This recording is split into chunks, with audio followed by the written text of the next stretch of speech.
Okay, so welcome po natin lahat. Nagsisimula na po tayo ng recording sa ating Bible study ngayong Sunday morning sa Philippines, 11 o'clock. Dito po sa North America, 7 o'clock po ng gabi, Sabado. Okay, so welcome lang po natin si Brother Bal, si Sister Cherry, si Mami AJ, at si Ding, yung wife ko po.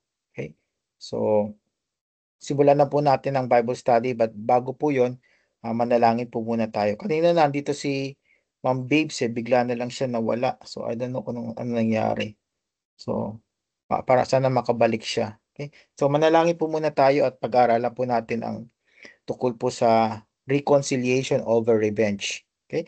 So yung mga nakikinig po sa amin sa Facebook mamaya or sa YouTube, every Sunday morning po 11 o'clock ang aming Bible study dito. At sa ano po naman sa Sabado dito sa Canada, 7 o'clock po ng gabi. Okay? So nagtatagalog po ako ngayon kasi puro mga Pilipino. Pag dumating, meron po tayong mga kasama dito na English speaking, ano po natin sa English po ang ating Bible study. Pero sa ngayon po, Tagalog po muna tayo. Okay? So manalangin po muna tayo.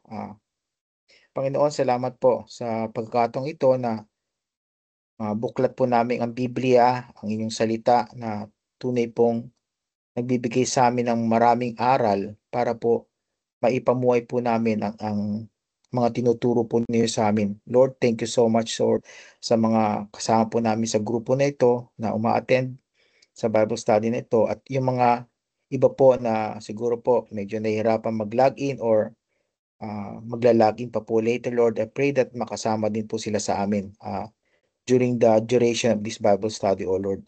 Salamat po muli, Panginoon, at tinataas po namin inyong pangalan. Ito po panalangin ko sa pangalan ni Jesus. Amen. Okay? So, simulan po natin ang ating pag-aaral dito po sa Matthew chapter 5, 38 to 48 o Mateo. Okay? Kung meron po kayong mga Biblia, buksan po ninyo. Kung gusto niyo sa Tagalog, maaari po ninyong buksan sa Tagalog. Okay? So, reconciliation over revenge. Okay? So dito po, pag-aaralan natin, unang-una, yung, yung natural po na human nature po natin, no? Pag meron pong nakasakit sa atin, anumang dahilan po ng pagkakasakit sa atin, nando po yung ating human nature na lagi nating gustong maghiganti, no? Gusto natin mag-get even or get back sa mga tao na gumawa ng hindi maganda sa atin. Okay? So yun pong inclination natin toward revenge po.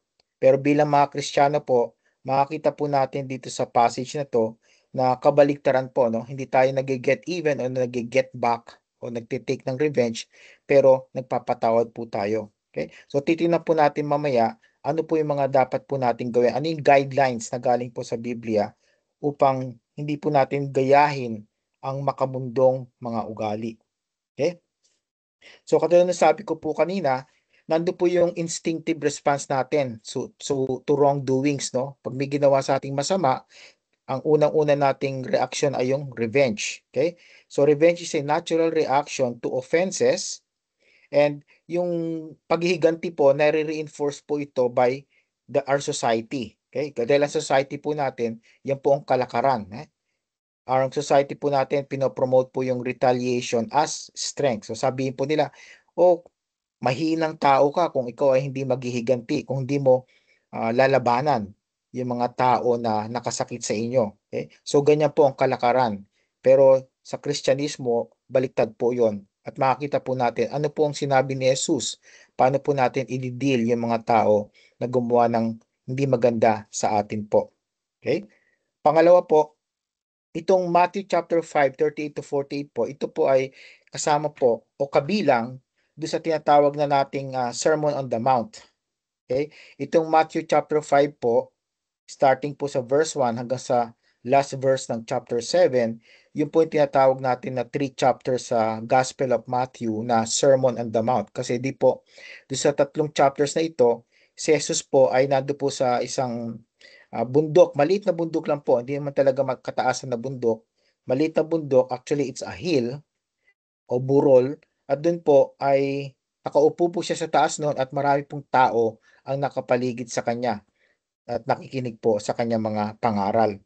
Okay? At dito po sa Sermon on the Mount, one of the teachings po is for His people, God's people, sabi po doon, to abandon revenge and pursue reconciliation. Okay? So ang Biblia po lagi po tinuturo, hindi lang po sa Ebanghelyo ng Mateo, kundi sa buong Biblia po, kailangan po natin bilang mga people of God to promote peace and restoration. Yun po, ultimately, ang gusto po ng Panginoon, kapayapaan at panunumbalik ng mga relationship po natin sa ating kapwa-tao. Hindi lang po sa kapwa Kristiyano, but sa mga kapwa po natin na tao. At kaya nga po napakahirap. Napakahirap gawin yon, especially kung tayo po ay mapusok ang ating mga damdamin tungkol sa mga pananakit ng ating mga kaaway, no? So, titingnan po natin ano po yung guidelines na sinasabi po ng ating Panginoong Jesus. Then, pag-aaralan din po natin dito yung transformative Christian love, no? Yung pag-ibig po na tinuturo po sa atin ng Biblia na God is love. Okay? Yung tinatawag po natin na agape love.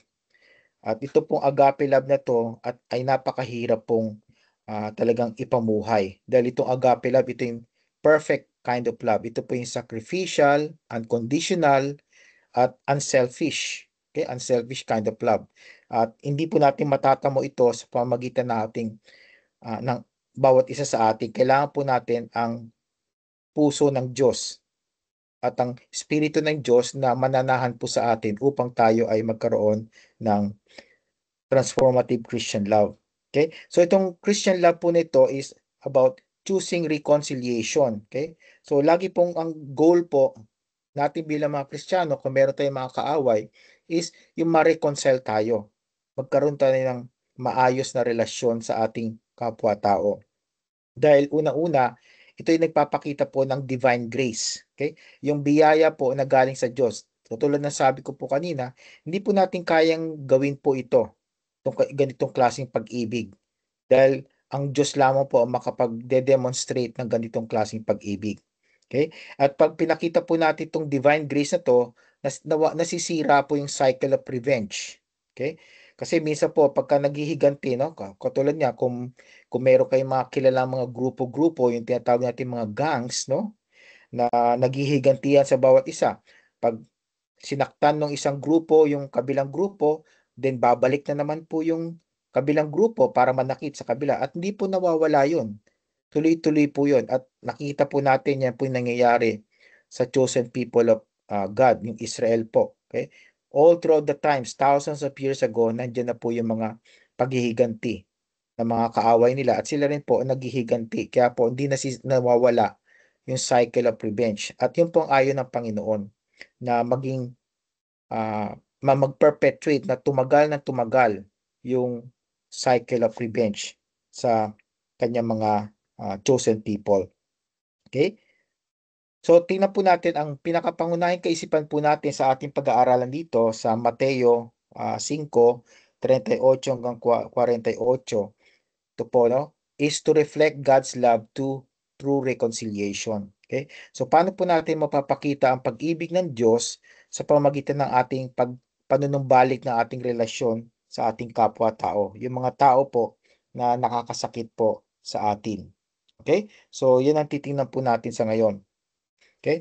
So, una-una, there are 4 things na pag-aaralan po natin. Ito po yung outline. Bibigay ko na po sa inyo. Una-una, nare-reflect po natin yung pag-ibig ng Diyos sa pamamagitan ng refusing retaliation. So, hindi tayo maghihiganti.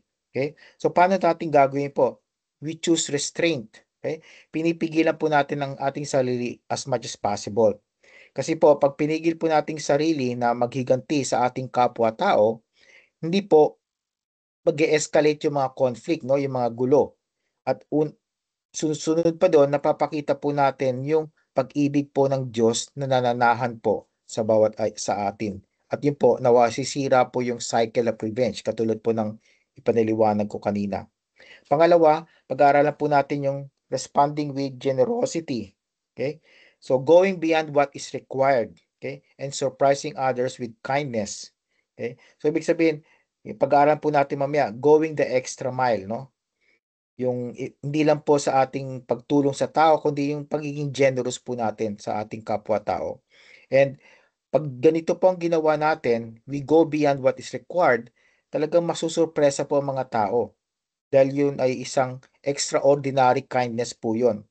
Pero yun po, again, nagpapakita po ng selfless love and generosity towards other people. And again, syempre po, ang mapupuri, hindi lamang po tayo, kundi ang ating Diyos na pinapupurihan at sinasamba.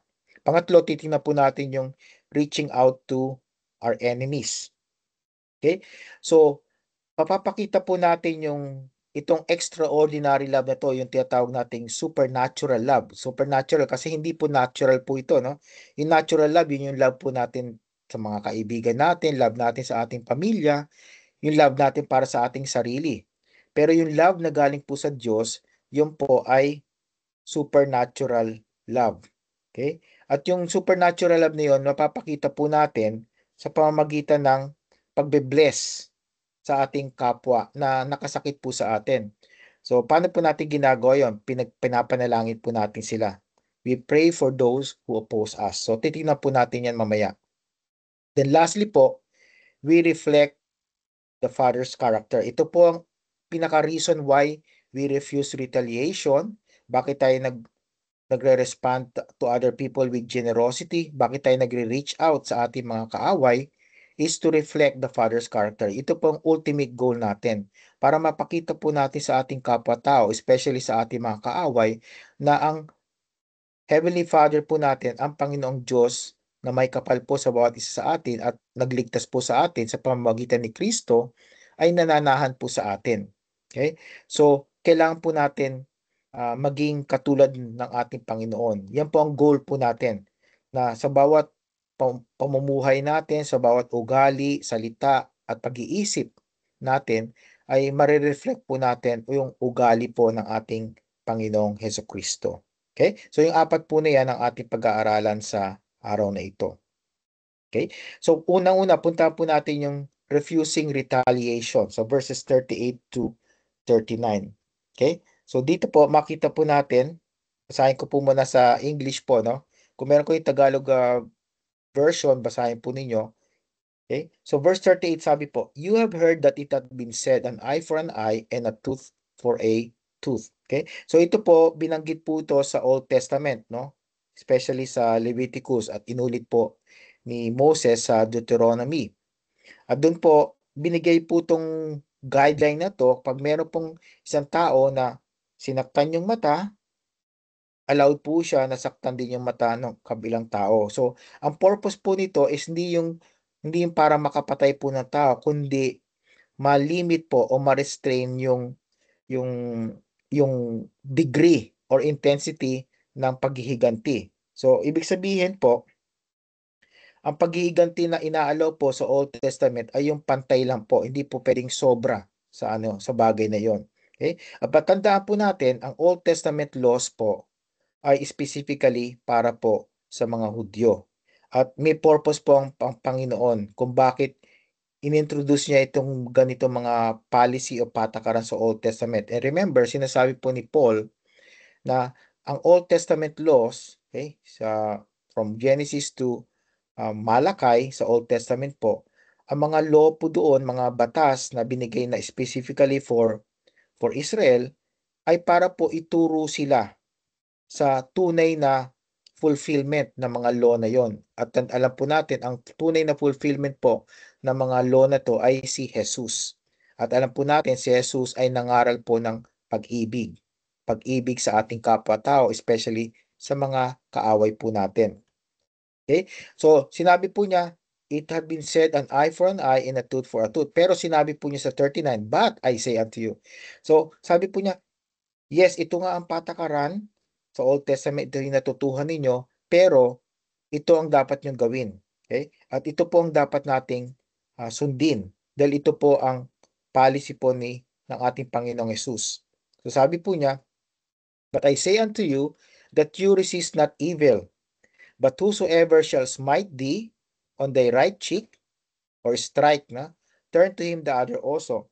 So marami pong tao ang medyo no-oops dito dahil sabi nila, totoo ba yan? Literal ba yan na pag sinampal ako sa aking right na pisngi, bibigay ko pa yung kabila? Hindi po to literal na sinasabi ng Panginoon. Although it could be possible. Some people have done this. They allowed this to happen. Pero ang purpose po nitong allowing the right cheek and also the other, ibig sabihin po nito, you're not retaliating. Hindi po tayo naghihiganti. So, yun po ang purpose po ni Jesus. Bakit po niya sinasabi dito? Pero hindi po sinasabi dito na para maging doormat Christians po tayo na kumbaga sa ano, pag binubuli na tayo, hindi tayo magsasalita. So, yun po ang ibig sabihin dito. Of course, pag meron po tayong nababiolate na po yung ating mga human rights, kailangan po natin magsalita at independe po natin yung sarili po natin. Pero hindi tayo gaganti sa ginawa po nila. Ang gagawin lang po natin ay gamitin po natin ang mga batas, yung mga alituntunin sa ating society sa ngayon upang mabigyan po ng parusa yung mga tao na gumagawa po ng mga krimen, no? Yung mga bagay na hindi po tama ayon sa batas. Hindi po sinasabi ng Diyos dito na pag ikaw sinugatan na ganyan, o bibigay mo pa yung kabilang kamay mo para sugatan din ng tao. Hindi po yun ang gustong sabihin ng Panginoon dito sa atin. Gusto po niya, huwag tayo maghihiganti. Kumbaga, hindi natin papantayan yung ginagawa sa atin, kundi papakitaan pa rin natin siya ng kabutihan. Pero kung may consequence po yung ginawa niya dahil labag po yun sa batas, then kailangan po natin gawin po yun dahil yun po ang kasama po sa ating mga rights bilang mga tao. Okay? So yun po yung ibig sabihin nun. So ano ibig sabihin po nito? Choosing restraint over revenge. Doon po ang ibig sabihin, no? Instead na maghiganti tayo, for example, physical, ang ginawa po sa atin, maghiganti rin tayo ng physical. Kung emotional, gagantihan din natin na emotional. Pero sabi po dito ni Jesus, you resist not evil, okay? You do not resist evil. Choose restraint, okay? Mag-restrain po tayo sa ating paghihiganti. Okay? So the old law limited revenge, okay? So katulad sa Old Testament law, sabi po doon, eye for an eye, tooth for a tooth. Ibig sabihin po noon, nililimit nila yung punishment sa offense. Okay? Ayaw nila yung magkaroon ng excessive na paghihiganti ng mga tao sa bawat isa. So, minamatch lang yung punishment kung ano yung offense.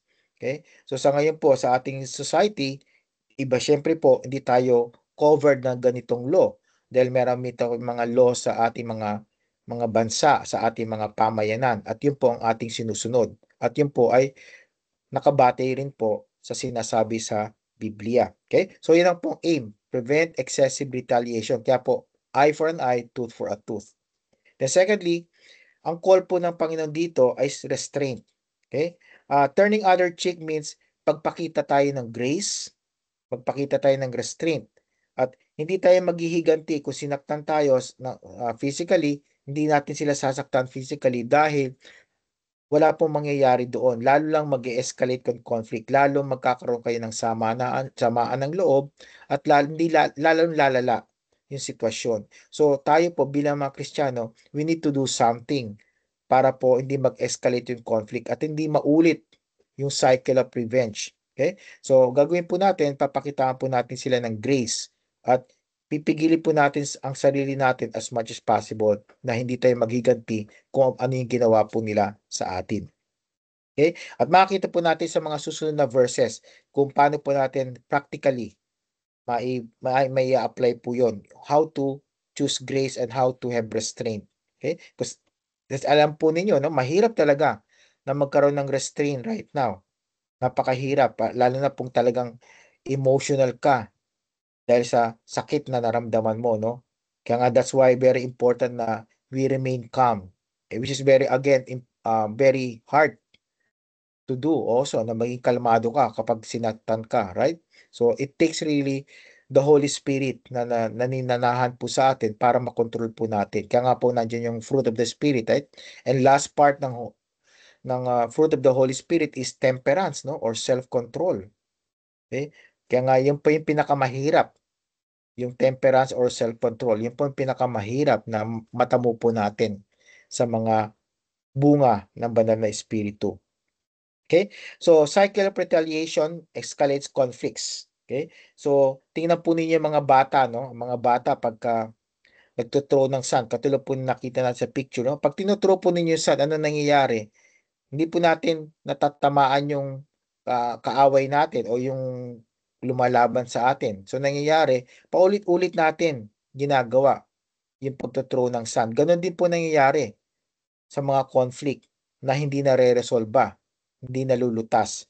Okay, na-escalate po dahil una-una nando po yung anger, okay? Yung galit sa ating kapwa-tao. Yung galit na yon hindi po maganda dahil pag nandun na po yung reactive anger natin sa ginawa po sa atin, paulit-ulit na po yun.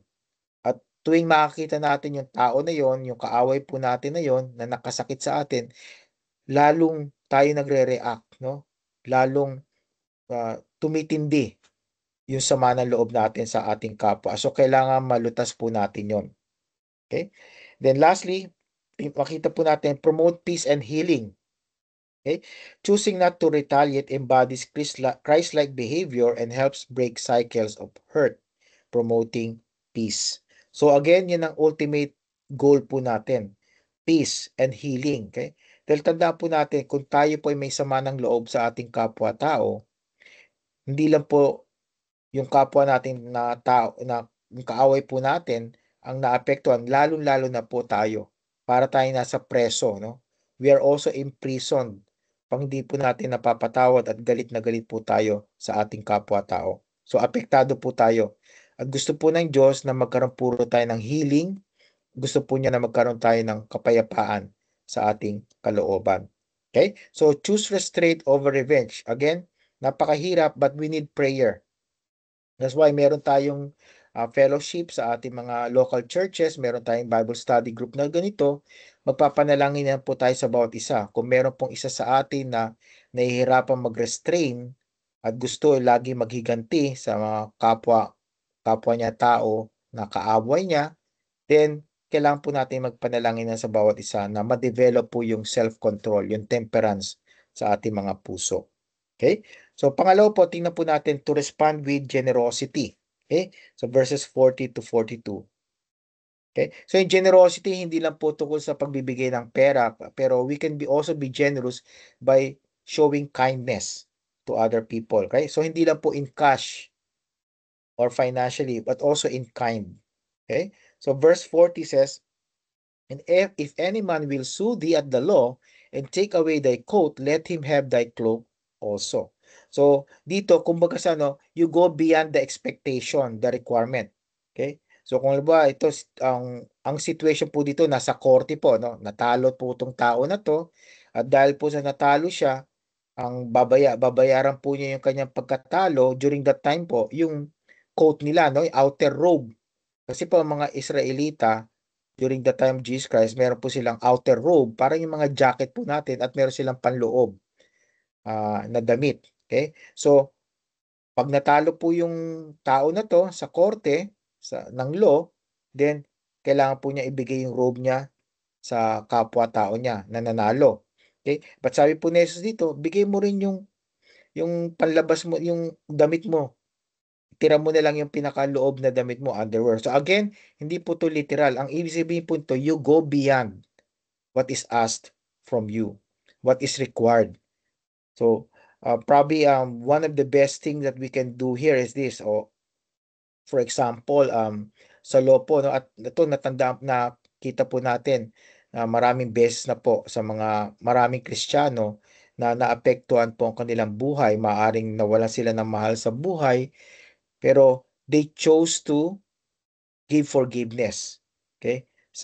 Pupuntahan po natin to later on din, pero ngayon po sinasabi ko yung one of the best example na nakita po natin is yung pagbibigay po ng forgiveness sa kapwa-tao. Yung tao na talagang nasentensyahan na, talagang na napatunayan na pinatay po niya o may ginawa siyang masama sa isang member of a family, yung family members, they chose to forgive the person. Kahit na po, syempre, nasentensyahan yung tao, nandun yung forgiveness ng family. At nakita po natin yan, maraming halimbawa all throughout the world. Especially, pag nakita po niyo yung example niyon, you will find out na most of them are Christians also.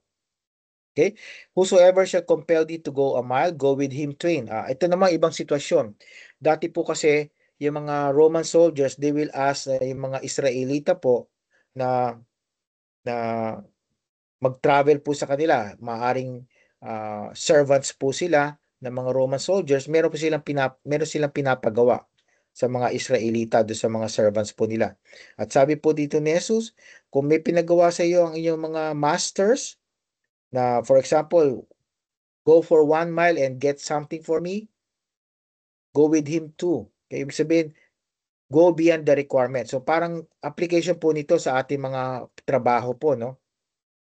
Kung meron pong pinapagawa sa atin ng ating mga supervisor at yun po part ng description natin, we can do something more than that. Kung halimbawa, meron tayong free time sa ating workplace at pwede po tayong tumulong sa ibang mga uh, sa ibang lugar o ibang responsibilities na pwede po nating gawin at makakatulong po tayo, gawin po natin. So again, going beyond the requirement. Okay?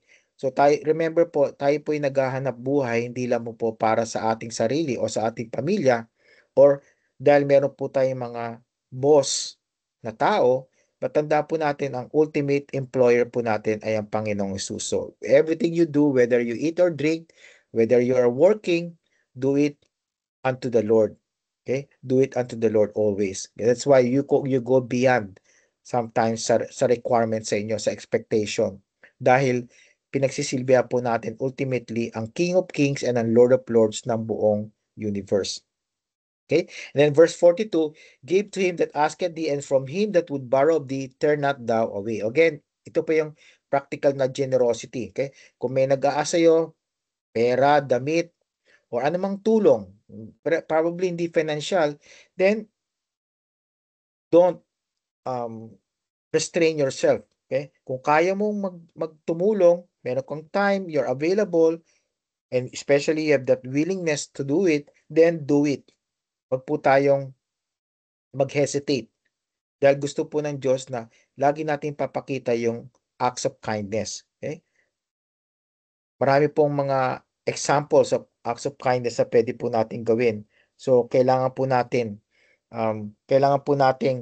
malaman na nais po ng Diyos na tayo ay maging generous sa ating mga ginagawa. Okay? Sa trabaho man o saan man tayo, sa church, sa bahay po natin, sa household, o saan man tayo lugar, be generous in everything that we do. Not only financially, but also in terms of application. Okay? So going the second mile means radical generosity. Okay? So it means responding to demands with unexpected generosity, going beyond what is required. Okay? So yun po lagi ko sinasabi, going beyond what is required. Okay? So we must disarm hostility. Okay? We must exceed expectation with kindness. Okay? So kung may expectation sa atin, papakita natin more than that at papakita po natin yung kindness po natin. Kasi kung pinapakita po natin yan, nawawala yung hostility at yung reconciliation ay nagkakaroon po ng kalutasan yung ating mga conflict sa mga tao. So reconciliation na nagiging resulta. Okay? So yun po ang ginagawa po natin. So again, ultimately gusto po ng Panginoon dito na mapakita po natin ang ating pag-ibig, ang pagmamahal even sa ating mga kapwa-tao na ating kaaway. Okay? So living the teaching daily. So practicing extra kindness in daily life. So again, hindi lang po kindness but extra kindness. And again, it's impossible to do this by our own. Kailangan po natin ang tulong ng Panginoon. That's why before tayo po umalis sa bahay, bago tayo magsimula ng ating mga trabaho, o pumunta man tayo sa eskwelahan, ano pa nang gagawin po natin? Lagi po tayong manalangin. At sabihin po natin sa Panginoon na, Lord, tulungan niyo po ako that I will practice extra kindness. Hindi lang po basta kindness na common po sa bawat tao, kundi extra kindness para makita po nila ng mga tao na ma-encounter ko po sa araw na ito na si Kristo ay tunay na nanahan sa akin at ang kanyang pag-ibig ay nasa aking puso.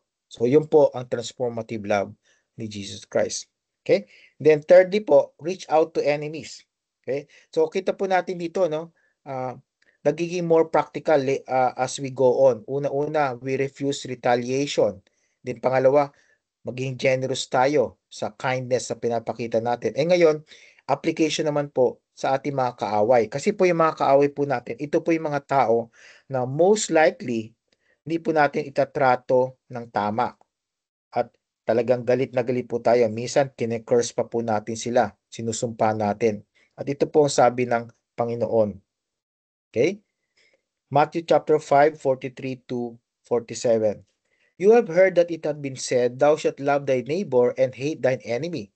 So, hindi po to, wala po to sa Biblia, no? Wala po to sa Biblia. Pero, sinasabi po niya sa mga nakikinig po sa kanya, narinig po nila ito. Ito yung parang law of the society.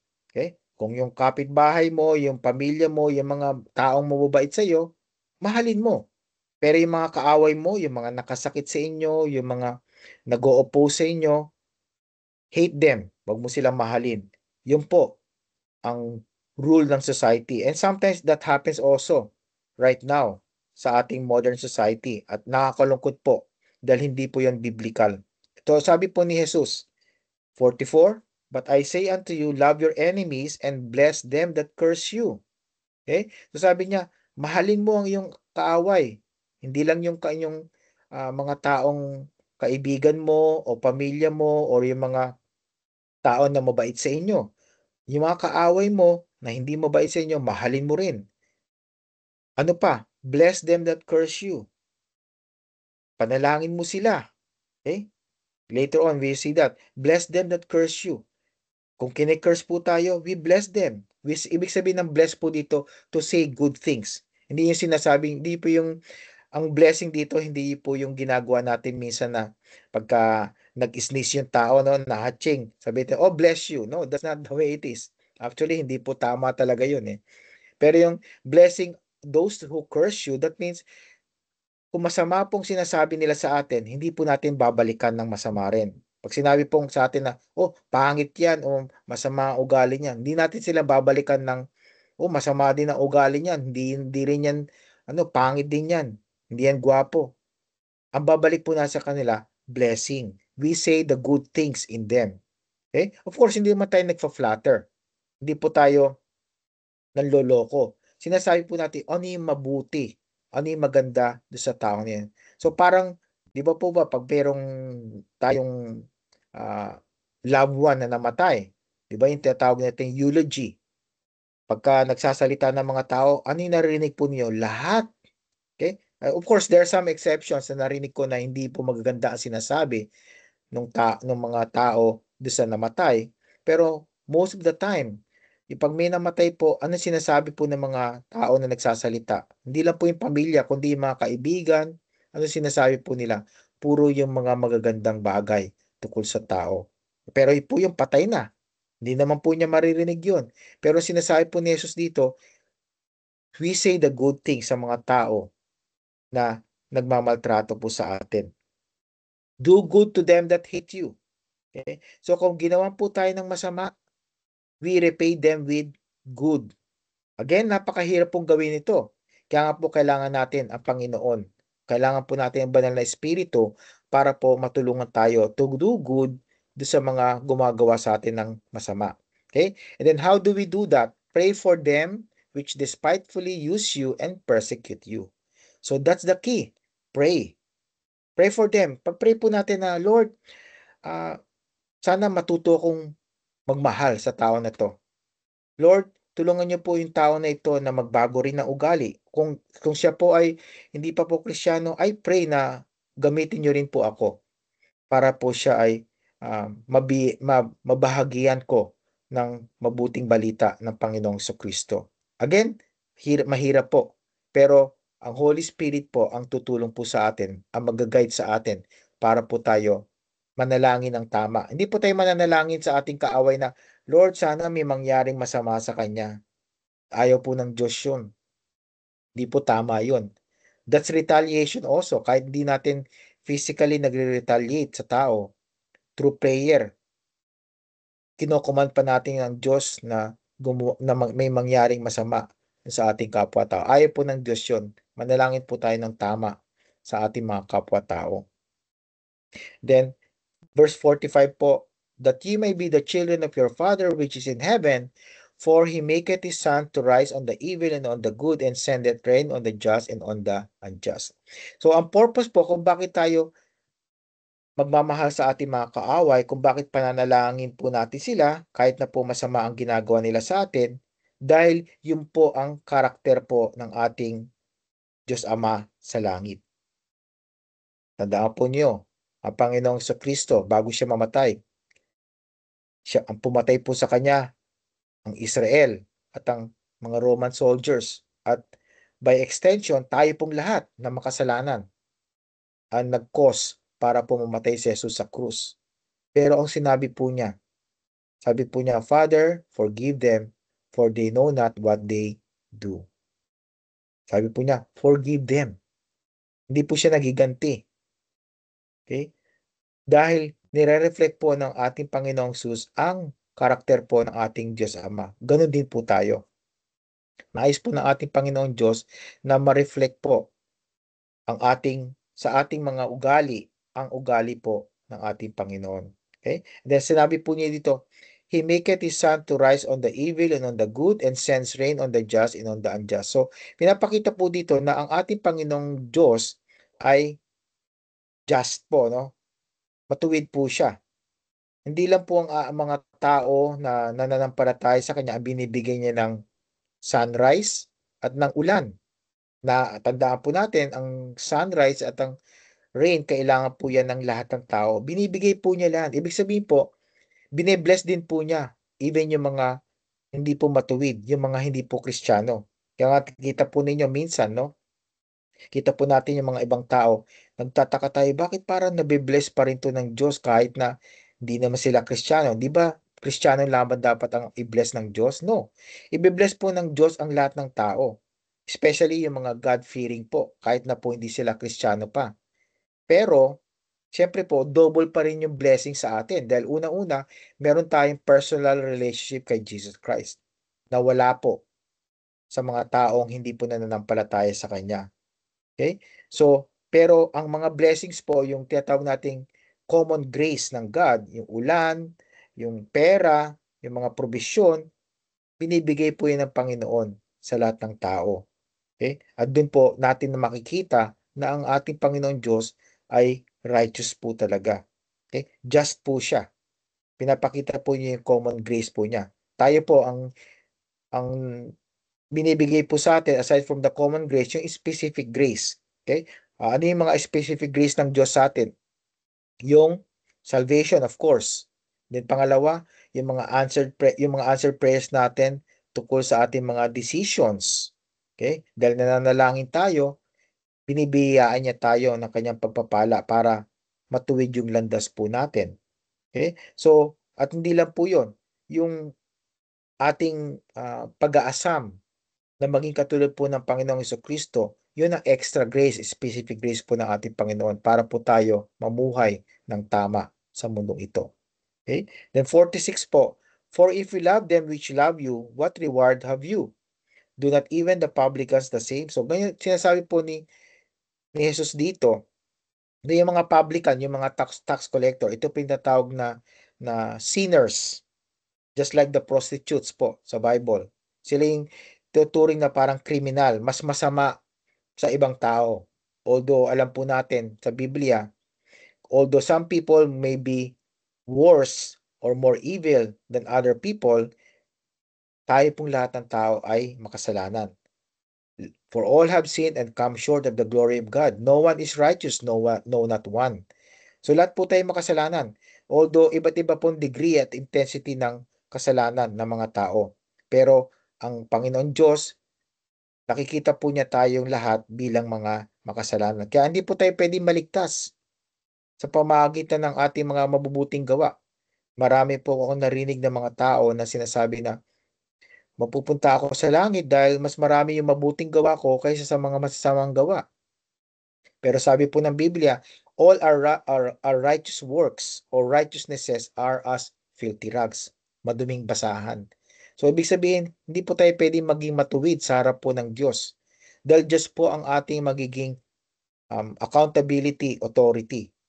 Pag tayo po yung pumanaw na sa mundong ito, haharap po tayo sa Diyos. At hindi po natin pwedeng ipagtanggol ang ating sarili sa pamamagitan ng ating mabuting gawa. Pero kung tayo po ay sasamba kay Kristo, magtitiwala tayo sa Kanya, na siya po ay namatay sa krus at nabuhay na maguli, at tumalikod tayo sa ating mga kasalanan at humarap lamang po tayo sa Kanya at manampalataya sa Kanya, then, sabi po ng Biblia, those who call on the name of the Lord shall be saved. Okay? So, ganun po. Tayo po ay hindi po naligtas sa ating kasalanan. Hindi po tayo mapupunta sa langit sa pamamagitan ng ating mabubuting gawa. Tayo po ay mapupunta sa langit dahil sa ating personal relationship kay Jesus Christ. At yun po ay matatamo lamang natin kung tayo po ay mananampalataya sa Kanya at tatalikod sa ating mga kasalanan. So sinasabi po dito ni Jesus sa verse 46 na yung mga kriminal po, yung mga sinners na tinatawag sa Bible, minamahal nila yung kapwa nila na lovable din po. Yung mga tao na close sa kanila. So, kung tayo po bilang mga Kristiyano na bahagi po ng kaharian ng Diyos, kung mamahalin din po natin yung mga kapwa natin na nagmamahal din sa atin at yung mga kaaway po natin ay hindi natin mamahalin, anong difference po ng bilang isang Kristiyano at yung mga taong hindi Kristiyano? Okay? At anong ating magiging reward sa ating Panginoong Diyos? Wala po. So, dapat meron pong difference sa ating mga Kristiyano. And then lastly po sa verse 47, and if you salute your brethren only, what do ye more than others? Do not even the publicans so. So again, ganun po. Yung salute means to greet. Kung ginigreet po natin yung mga taong uh, close po sa atin, yung mga circle of friends natin or family, then wala tayong kaibahan sa mga regular na tao na hindi po Kristiyano at nananampalataya kay Jesus. So, kailangan again magkaroon po ng difference. We are set apart for God. Kaya nga sanctified po tayo. So, kakaiba po dapat ang ating pag-uugali. And again, mahirap pong gawin ito kung wala po si Kristo sa ating buhay. Kung ang Holy Spirit po ay hindi po nananahan sa ating mga puso. Okay? So, loving the unlovable. Ito po yung main theme itong 43 to 47. Okay? This is a challenge to love the enemies. Okay? Love your enemies, bless those who curse us, pray. Okay? Pray. Again, itong gagawin po natin ito na pagmamahal sa kaaway, yung pananalangin sa mga kapwa natin na nananakit po sa atin. Again, supernatural love. Hindi po natural love, kundi supernatural love. Dahil itong pag-ibig na to ay galing po sa Diyos lamang po. Then, secondly, yung active and impartial love. Itong active and impartial love, ibig sabihin po, kasi po ang love po talaga, no, hindi po yan salita lamang na binibitawan natin. Ang love po ay action. Okay? So when we say we love someone, we do something about it. Pinapakita po natin. May ebidensya po ng pag-ibig na yon. So, ano po yung mga ebidensya? Yun, i-bless po natin. We say good things. We do good things. And especially, we pray for the other person. Pray na yung tao na yun, mabago ang ugali, kung di po maganda ugali niya, yung tao na yun na kung di po siya ligtas, hindi po siya Kristiyano, na maging Kristiyano po siya. At hindi po tayo mananalangin na may masamang mangyari sa ating kapwa, kahit na po kaaway natin siya. So again, nagpapakita ito ng impartial love ng God sa lahat ng tao. Mahal ng Diyos ang lahat ng tao. Kaya nga po sabi po sa John 3:16, for God so loved the world. Yung world, yung lahat po ng tao sa mundong ito.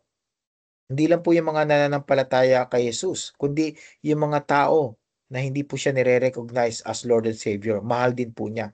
Pero it doesn't mean na sila po ay ligtas na. No. Mahal po ng Diyos sila, pero it doesn't mean na sila ay pupunta sa langit. Because we know that the Bible says, for by grace are you saved through faith, and that not of yourselves.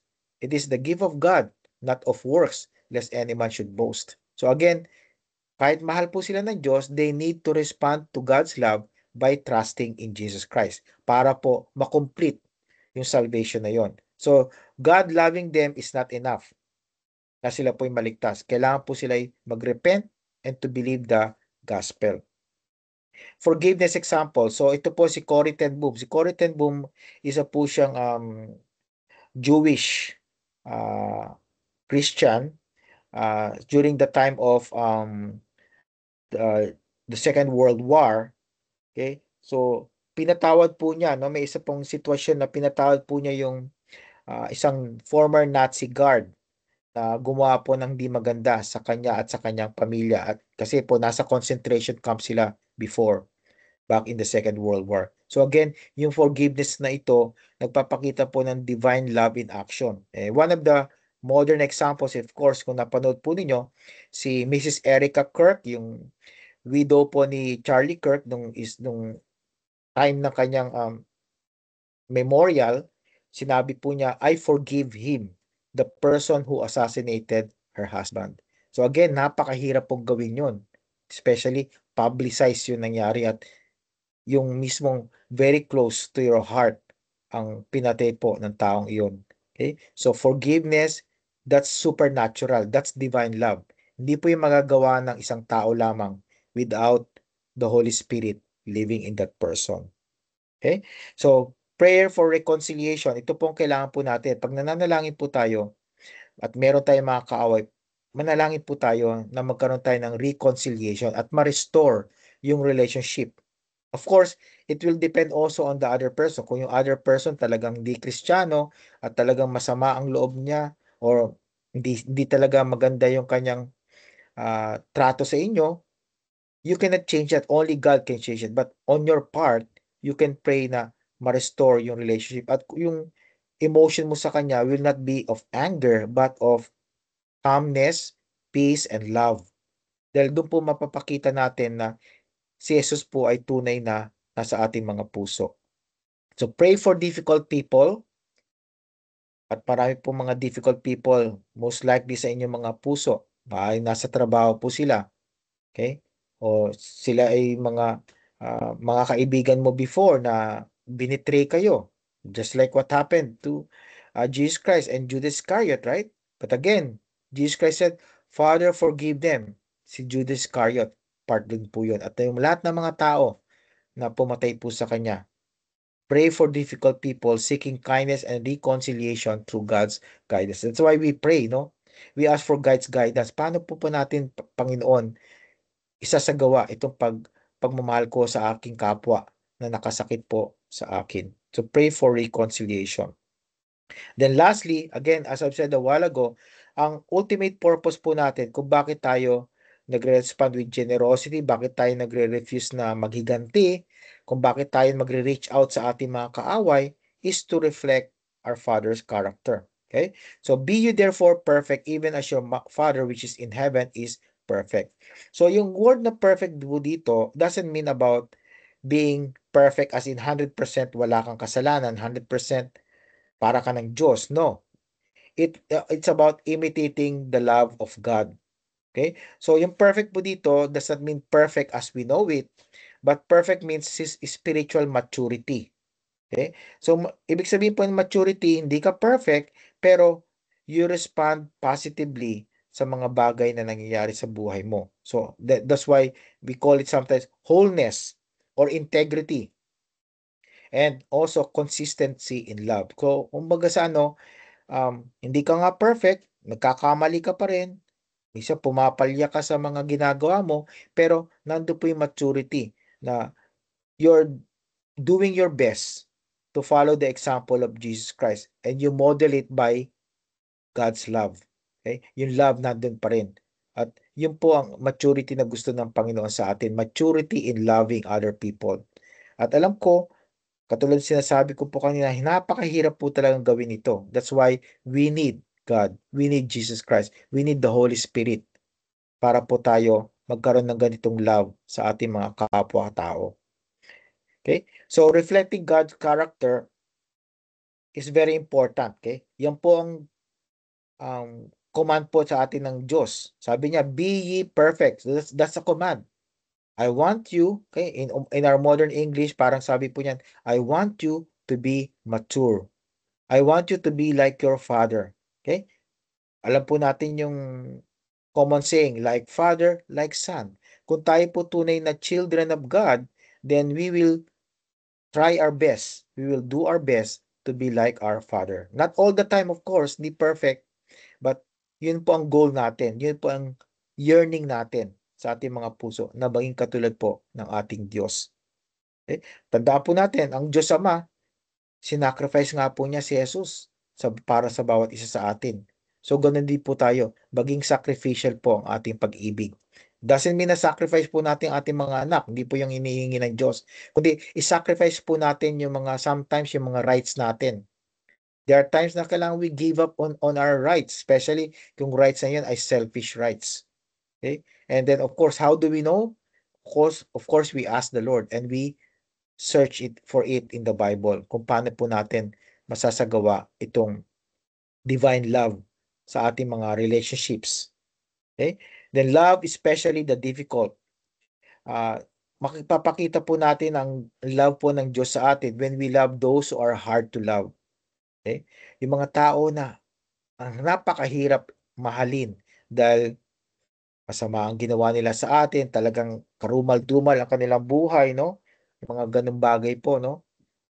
Pero kung mapapakita natin ang ating pagmamahal sa mga taong iyon, then we are being close to the divine love that God wants from each one of us.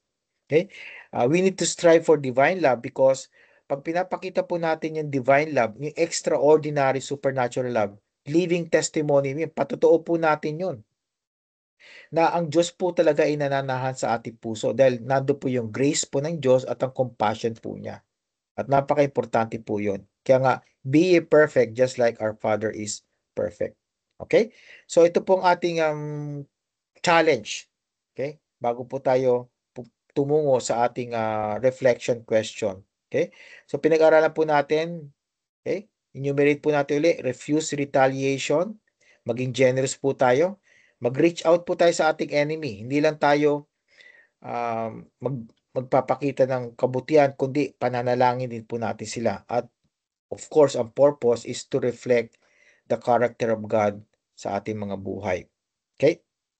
Again, the cross is the example of forgiveness. Yun po, sinabi ng Panginoong Hesus na forgive them for they do not know what they do because God wants every one of us to be restored sa ating relationship sa Kanya na nandun po sa Garden of Eden. Gusto po niya ma-restore lahat. Pero of course, that will not happen because of our own free will. May mga tao talaga na they refuse the love of God. At dun sa mga tao na yon na nagre-refuse po sa love po na pinapakita natin sa kanila, wala na po tayong magagawa. At least we have done our part to show our love. Pero kung ayaw nilang tanggapin, it's their loss. It's not our loss because we have done our part.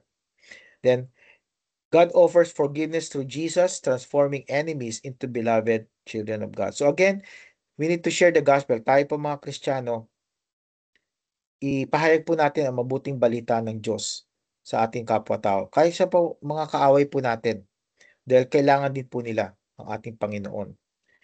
Then lastly po, we live Christ-like life, love, okay? We are called to embody Christ-like love daily, okay? Hindi lang po once a week, pag Sunday lang po, or Saturday, but every day of the week, every moment.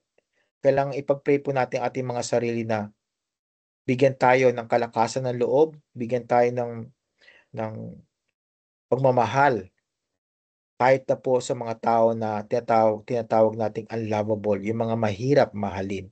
Okay? Then again, mabibreak po yung cycle of revenge at mapapakita po natin yung tunay na pag-ibig sa puso po natin. At magkakaroon po ng peace. That's why wala pong peace sa mundo ngayon. Kahit na po people are trying to have peace with one another, nations against nations, hindi po nangyayari yon dahil wala po si Kristo. Yung pagmamahal po ni Kristo ang dapat pamayani sa ating mga buhay. Okay? So hanggang dito lamang po. So mga makikinig po sa amin sa Facebook, we will see you again next week. Pag-aaralan pa rin po natin ang mabuting balita ng ating Panginoon at ang kanyang salita. At itong sa grupo po natin, we will go to our reflection question po, no?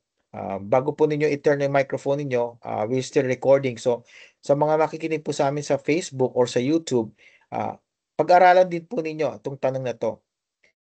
At sagutin po ninyo in your personal way. O kaya kung meron kayong Bible study group, sagutin po ninyo sa inyong Bible study group. So where is God inviting you to choose mercy over retaliation this week?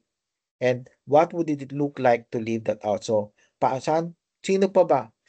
May mga tao ba kayo na sa inyong buhay na kailangan yung ipakita yung pagmamahal, ang inyong pagiging maawain kaysa sa paghihiganti?